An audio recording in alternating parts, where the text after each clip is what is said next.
한반도의 서남단 끄트머리 유달산 자락에 위치한 사랑의 보금자리 목포 공생원. 더불어 함께 살아가는 집 공생원에는 70년 역사의 흔적이 묻어있는 건물들과 함께 어린아이부터 대학생까지 130명의 원아들이 함께 생활하고 있다. 옛날과 비교하면 물질적으로 훨씬 풍족해졌지만 아직까지 바깥 세상의 벽은 너무나 두텁다. 공생원 한켠에 자리 잡은 윤치호 할아버지의 좌우명은 언제나 모두의 버팀목이 되어왔다. 1920년대 식민지 서름을 안고 발전한 근대화 1번지 목포. 반듯한 신장로와 1인의 기와집 너머로 운막가도 같은 처갈집에는 대부분의 조선인들이 살았다. 근대화의 미명하에 일제의 식민지 수탈이 낳은 결과였다. 수탈의 항구 도시 곳곳에는 땅을 잃고 삶의 터전을 빼앗긴 채 일거리를 찾아 몰려드는 노동자, 부모 잃은 고아, 거지, 불황자들로 넘쳐났다.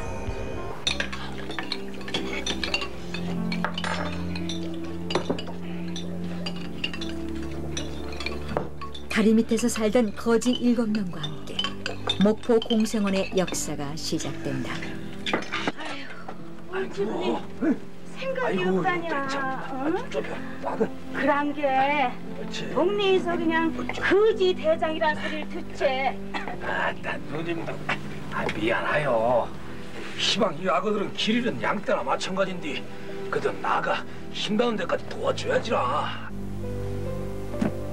주여, 이 불쌍한 아이들에게 비와 이슬을 막아줄 집을 주시옵소서. 목포의 거지대장 윤치호. 윤치호는 당시 목포 양동교회 전도사였지만 사람들은 오히려 그를 거지대장으로 불렀다. 이제 거지대장 윤치호는 공생원의 시작과 함께 고아들의 아버지가 됐다.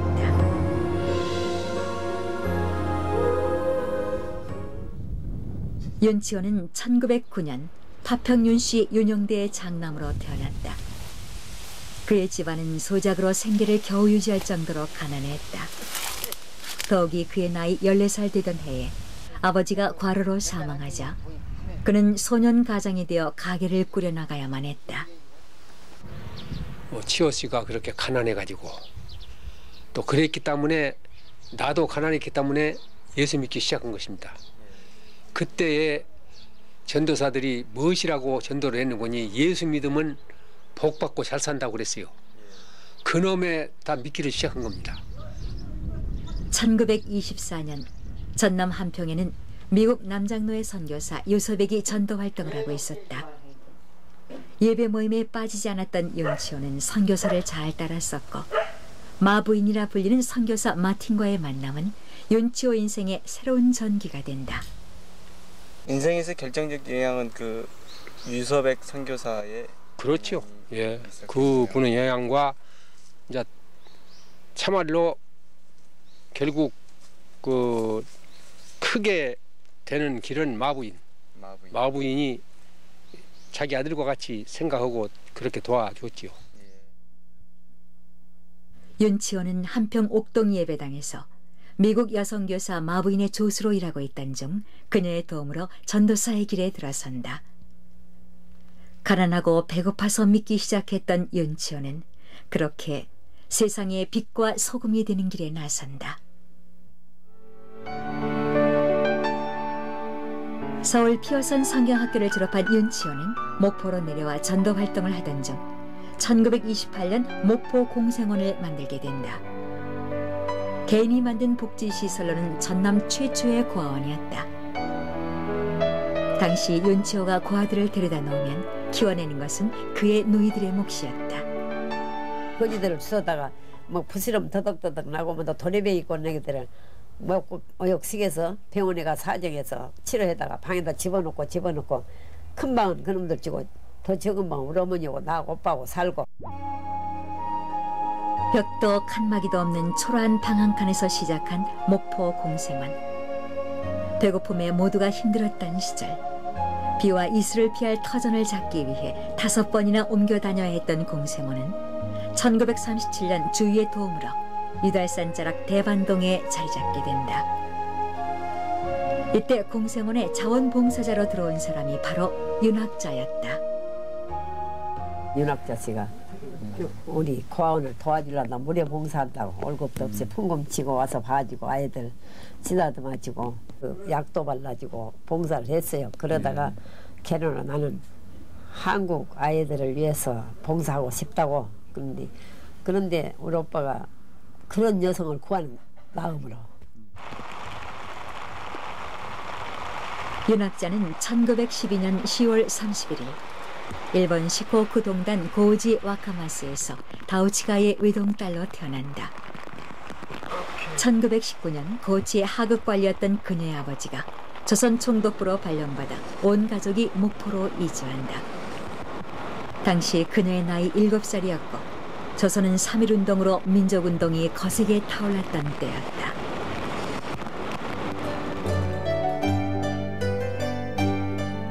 일본인만이 다닐 수 있었던 소학교를 졸업한 윤학자는 고등교육을 마치고 그녀의 나이 19살이 되던 해 미국 선교사가 운영하던 정명여학교의 교사가 된다. 정명여학교 크리스찬 모임에 자주 나갔던 윤학자는 스승 다카오의 소개로 윤초를 처음 만나게 된다. 고아 사업을 위해서 한다고 게 그저 같이 해주기만 바라고 우리 형제간들이 그래야 하고 그 참 희한하게 애기도 못 날 여자라 했는데 일본 병원에서 그것도 아니고 우리 집 와서 그냥 한 3개월인가 4일인가 있다가 지금 윤청 원장이라고 그 딸을 낳고 윤 회장 낳고 사남매를 낳았어요. 목포시의 원장이었어. 산파 원장 어머니가. 윤학자 어머니가 일본 할머니가. 근데 그렇게 돼서 거기서도 찬송하고 정말 거지 대장이 장계 간다고 신문을 냈어. 그래서 목포에서 하는데 목포 공원인가 어디 거기서 했거든요. 근데 아무것도 없이 그냥 그 목포 시내에 강주 시내에 천사부대라고 강우리 지고 된 청년들이 다 그날을 깨끗이 옷 입고 와서. 조선 청년과 일본 여성의 결혼. 주위의 시선은 그리 곱지 못했다. 연치호는 무일푼의 거지에다 키 작은 조선인이었고 윤학자는 애도 낳지 못한다는 일본 여성이었다. 그러나 윤학자는 까까머리에 키는 작지만 윤초가 너무나 믿음직했고 그들은 결혼 후 석 달 만에 첫 딸 윤촌미를 낳고 슬하에 이남이녀를 두게 된다.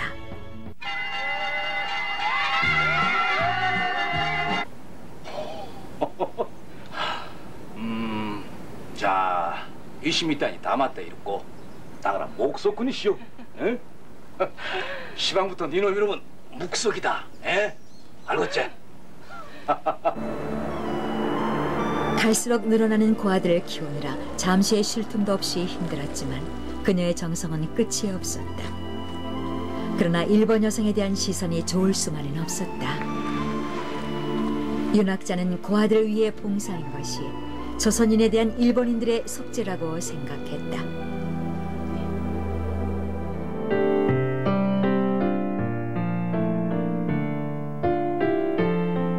미래의 희망만은 잃지 않은 그들이었지만 때는 식민지 시대였고 국적과 신분을 뛰어넘기에는 그들이 넘어야 할 고난의 길이 너무나도 험난했다.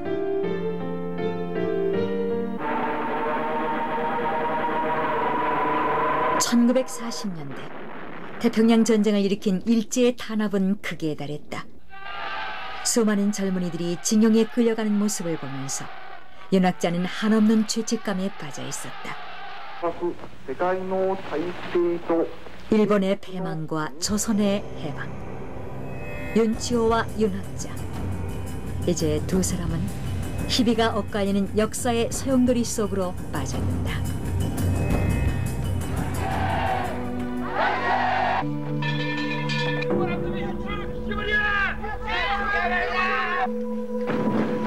아버지 큰일 났어. 빨리 도망가시오. 아 대체 뭔 소리냐? 찬찬히 말을 여봐. 지금 마을 사람들이 친일파를 죽이겠다고 이리로 몰려와라. 아 그럼 나가 친일파란 말이야? 이거 말이야! 아니에요! 죽이려면 저를 죽이세요! 어째? 한번 같이 죽어볼래? 남편에게 무슨 죄가 있으니까 쪽팔려요? 지금 쪽팔인데 내일이라도 당장 보따리 싸서 일본으로 가란 말이야. 응? 내 눈앞에서 왜 싸그리 꺼져볼란게.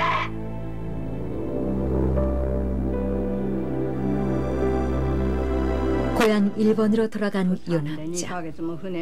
남편과 아이들의 안전을 위해 돌아온 고향이지만 그녀는 한시도 윤치호와 아이들에 대한 걱정과 그리움에서 벗어날 수가 없었다. 私夫や大勢の子供たちを連れなきゃ嫌。生きていけない。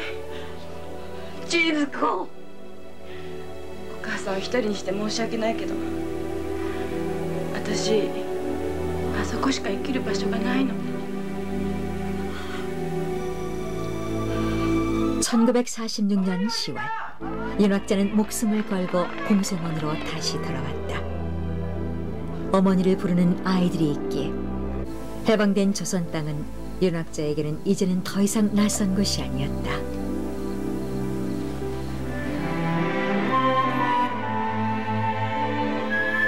윤학자는 한복 저고리를 입고 한국말을 하는 고아의 어머니로 다시 태어났다. 해방 후 좌우 갈등의 소용돌이 속에서도 공생학교를 만들어 해방된 조국의 꿈을 심어갔고 7명의 거지들과 함께 출발했던 공생원은 대한민국 정보 수립과 더불어 어느덧 20년을 맞이했다. 일본인들에 대한 분노의 감정으로 그녀를 쫓아냈던 마을 사람들도 그녀의 사랑 실천에 감복해 공생원 20주년 기념탑을 세워준다.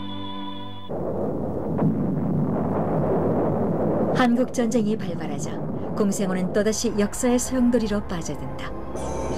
윤치호와 윤학자는 목포로 내려온 인민군에 의해 친일 반동분자로 인민재판에 회부된다. 반동분자 윤치호는 일제하에선 외놈의 앞잡이 노릇으로 행면을 착취했고 민족의 일구대찰의 원수인 일본을 하늘을 삼았으며 부모 없는 아그들을 지그자식처럼 기른 사람이 누가 있겠소? 군관동무님, 제발 무죄를 해주시오. 아니 살려주시오. 윤치호, 그는 이번에는 공산주의자로 체포된다. 난 항상 가난하고 약한 자 편에 섰다고 말할 수 있어라.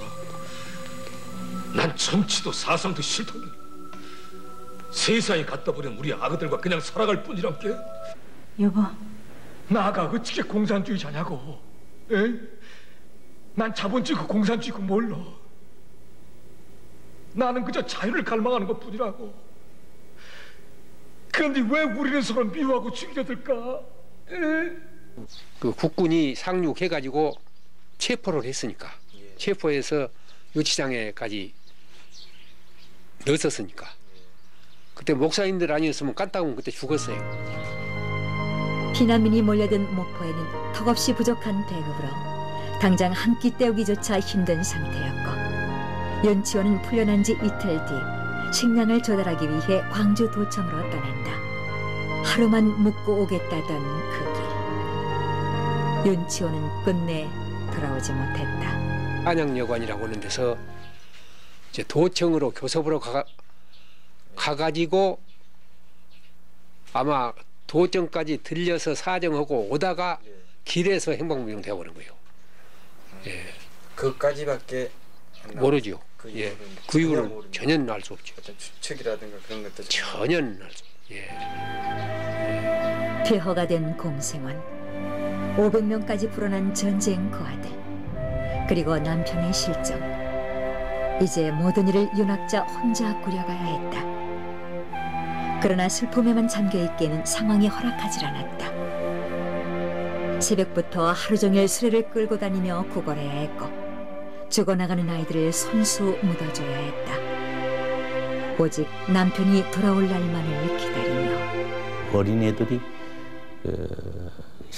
영양실적이 돼가지고 위료적인 혜택도 못 보고 하니까 이제 하루에도 한두 명씩 죽어나가는 세월이 한 6개월 이상 수십 명이 이제 죽어나갔죠. 그때마다 꼭 본인이 이제 그 모든 수의도 입히고 뭐 몸도 닦아주고 이제 그 묘지까지 같이 가서 이제 묻고 하는 그런 장면이 굉장히 인상적이었죠. 하고 꼭 그 잠자리 우게 같이 하룻밤을 같이 지내고 그런 모습을 저희들이 청년 때 이제 특별히 그 감동을 받았다고 그러죠.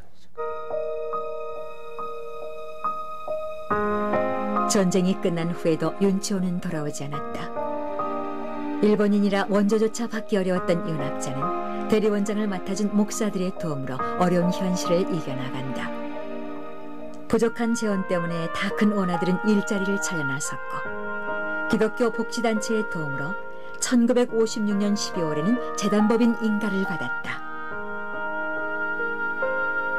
6.25가 나고 남편이 행방불명이 되고 그럴 때 목포 사람들도 그렇고 친척들도 그렇고 이제 죽은 거나 다름없으니까 일본으로 자식들 데리고 가라고 다 친척들이 권할 때 끝까지 그 아버지를 지킨 그 어머니 그 마음, 그러면서 이제 우리들을 한국 사람으로 키워준 거, 이런 게.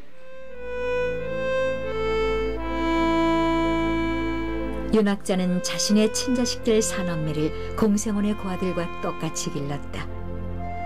어린 시절 윤기는 나만의 어머니가 되지지 않았던 어머니에 대한 불만과 쪽발이라는 오명을 달아준 윤학자 여사가 그토록 미웠었다. 어머니의 주목을 끌기 위해 말썽도 부려봤지만 어머니는 단 한 번도 특별한 눈빛을 보내주지 않았다. 윤학자가 자신의 친자식을 다른 고아들과 똑같이 키웠던 이유는 원아들에게 조금이라도 외로움을 덜 주기 위해서였다. 눈에 넣어 안아풀 아이가 없듯 어머니의 사랑은 모두에게 똑같았다. 10년 전 남편과 함께 맞이한 공생원 20주년을 뒤로한 채 1958년 30주년 기념운동회가 열렸다. 경랑의 세월을 거쳐 공생원도 비교적 안정을 찾아가고 있었다.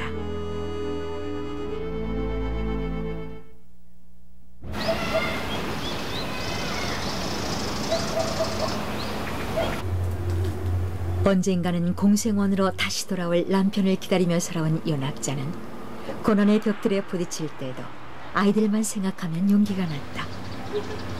말썽 피우고 돌아온 원생들 때문에 항의하러 온 동네 사람들에게 큰소리 한번 치지 못했던 윤학자는 자신의 삶에서 언제나 손해보는 쪽만 택했었다.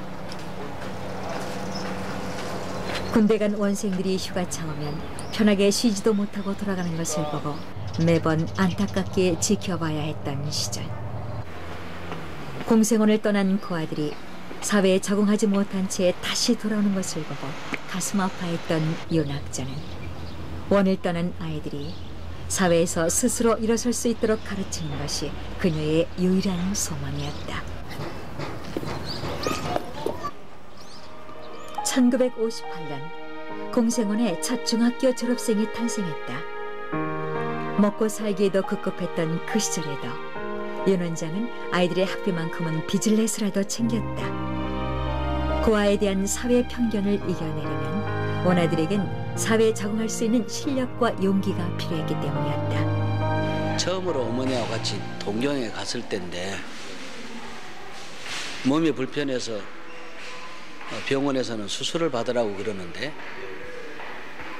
어머니는 일본서 수술 받으면 비싸다고 한국에 돌아가겠다고 그래서 그 돈 있으면 공생원 아이들 그 학비로 쓰고 싶다고. 복지의 개념조차 없던 그 시절 자립과 재활의 복지 이념을 생각한 윤학자. 1963년 광복절날 윤학자는 대한민국 문화훈장을 받는다. 이례적으로 일본인에게 주는 훈장이었다. 1965년 10월에는 제1회 목포 시민의 상을 받는다. 평생을 같이 살았던 목포 사람들이 주는 상이라 그녀의 기쁨은 2배나 컸다. 1965년 한일 수교에 따라 방문한 고국 일본에선 많은 후원단체가 생겨났다.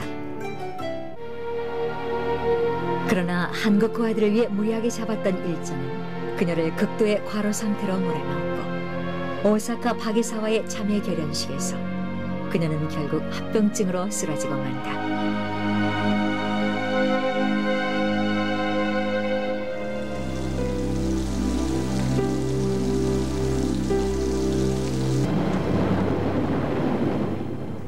사랑하는 하느님 아버지, 저희가 따뜻하고 사랑으로 충만한 어머니의 품에서 다시 웃음을 찾을 수 있도록 저희 어머니가 완쾌되게 해주시기를 하느님의 이름으로 기도드립니다.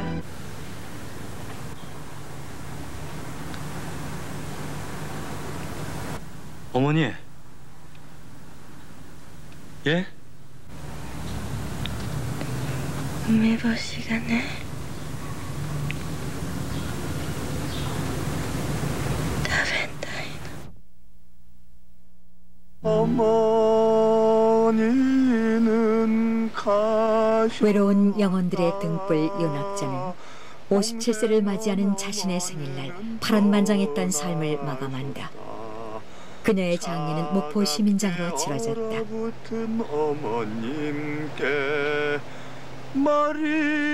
장례식에 참석한 3만 목포 시민들을 뒤로한 채 이제 그녀는 돌아올 수 없는 마지막 길을 떠났다. 그녀는 윤치호의 고향인 한평 파평윤씨 선산에 묻혔다. 행방불명된 남편의 도장과 함께.